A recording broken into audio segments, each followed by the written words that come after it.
9h16, le Café des Sports.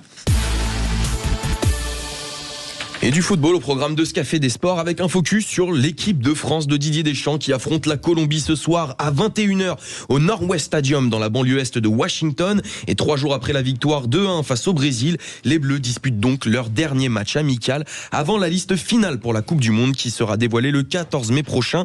Et la question que l'on va se poser ce matin, est-ce que les Bleus sont prêts pour la Coupe du Monde ? Samuel Vasselin, journaliste spécialisé football et présentateur de l'émission Le Club des 5 est avec nous pour tirer les enseignements de cette répétition avant le mondial. Bonjour Samuel. Salut Jules. Alors avant de se projeter sur le match du soir, on va revenir brièvement sur celui contre le Brésil jeudi dernier. Comment est-ce que vous les avez trouvés ces Bleus ? Déjà on va commencer par une chose, c'est que ça faisait 15 ans qu'on n'avait pas battu le Brésil. Alors on les joue pas souvent, mais on en avait pris 2 fois 3 sur les 2 dernières confrontations, donc faut être content, c'est un petit match de prestige. C'est pas le Brésil qu'on a toujours connu. Oui, mais c'est toujours bien de gagner. Exactement, et on parle d'une équipe de France qui a joué à 10 quand même pendant 45 minutes. Alors, en petite parenthèse, c'est vrai que c'est toujours dommage d'avoir des cartons rouges dans les matchs amicaux parce que ce sont des tests matchs. Donc, pour les 2 équipes, ça tronque un peu l'enjeu.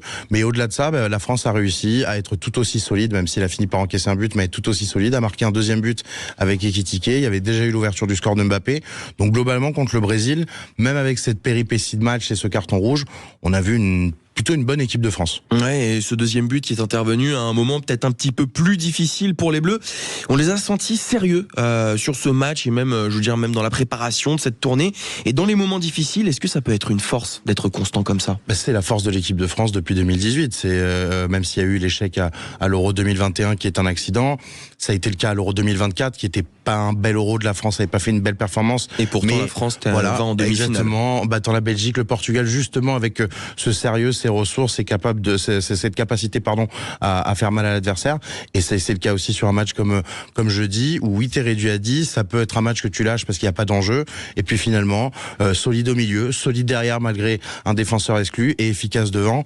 Je trouve que ça résume bien aujourd'hui les talents de cette équipe de France. Et équipe remaniée ce soir contre la Colombie. Qu'est-ce qu'il faut attendre des remplaçants ? Est-ce qu'ils ont une carte à jouer ? On sait que Didier Deschamps, il aime ses habitudes, il aime son 11 type, mais là, il y a peut-être quelque chose à jouer pour les remplaçants. Alors après, tout peut bouger, parce que les joueurs français jouent tous dans des gros clubs, ont tous des dynamiques, donc c'est vrai que on peut se dire que l'équipe qu'on a vue jeudi ressemble quand même à une équipe type, avec Hugo Ekitike qui devrait prendre cette place de 4e attaquant, parce que c'est un joueur intéressant qui peut tourner autour de Mbappé. Mais ce soir, on va revoir aussi Marcus Thuram, que Didier Deschamps aime beaucoup. On va voir des joueurs plus talentueux qui ont peut-être moins d'espace d'expression avec Deschamps, mais qui ont une carte à jouer, Désiré Doué, Magnessa Kliouch, Ryan Cherki.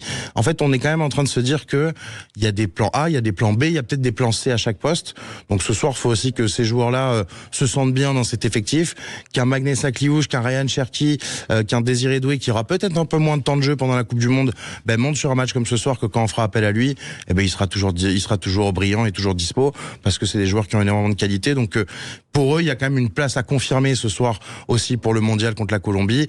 Et il y a cette volonté de montrer qu'ils vont être utiles à chaque fois, dans chaque scénario et dans chaque demande de Didier Deschamps quand on fera appel à eux. Oui, et puis au-delà du mondial, ça prépare aussi l'avenir. C'est des joueurs qui peut-être ne seront pas titulaires aux États-Unis, au Mexique et au Canada, mais pour les prochaines compétitions, on n'est pas à l'abri de les voir éclore ou encore plus s'améliorer et de finir dans le 11. Faut dire qu'aujourd'hui, je le fais rapidement dans ma tête là, mais quand je regarde le 11 et peut-être même la liste des 26, j'en vois pas beaucoup qui vont jouer leur dernière Coupe du Monde. J'en vois pas même comme ça de tête, qui le joueront peut-être leur dernière Coupe du Monde, mais ce sera pas de leur volonté. Ce sera parce qu'il y aura eu meilleur que derrière Thierry Henry.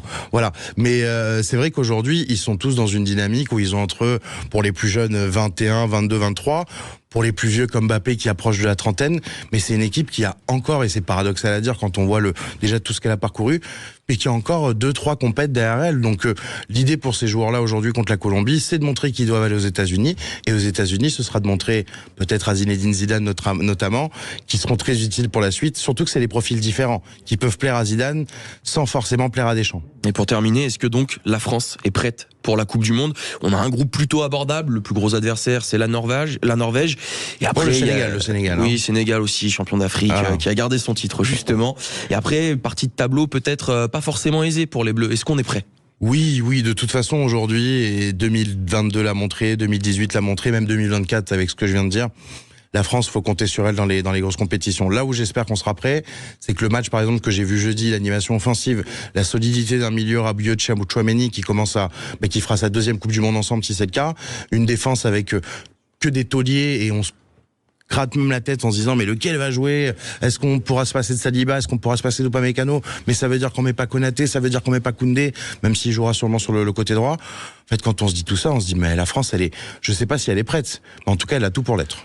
Super. Eh ben, on espère le meilleur pour l'équipe de France déjà ce soir et à la Coupe du Monde. Merci beaucoup, Samuel Vasselin, journaliste spécialisé football et présentateur de l'émission Le Club des 5, qu'on peut retrouver sur YouTube, voilà. Et absolument partout. Exactement. On essaye en tout cas. On essaye. Merci beaucoup d'avoir été avec nous ce matin. Et merci beaucoup, mon cher Jules Boscarini, pour ce journal des sports donc, que vous retrouvez tous les week-ends après 8h et après 9h. Il est 9h22 et dans un instant, c'est vos rendez-vous économiques avec Thomas Binet. Osez entreprendre et osez investir.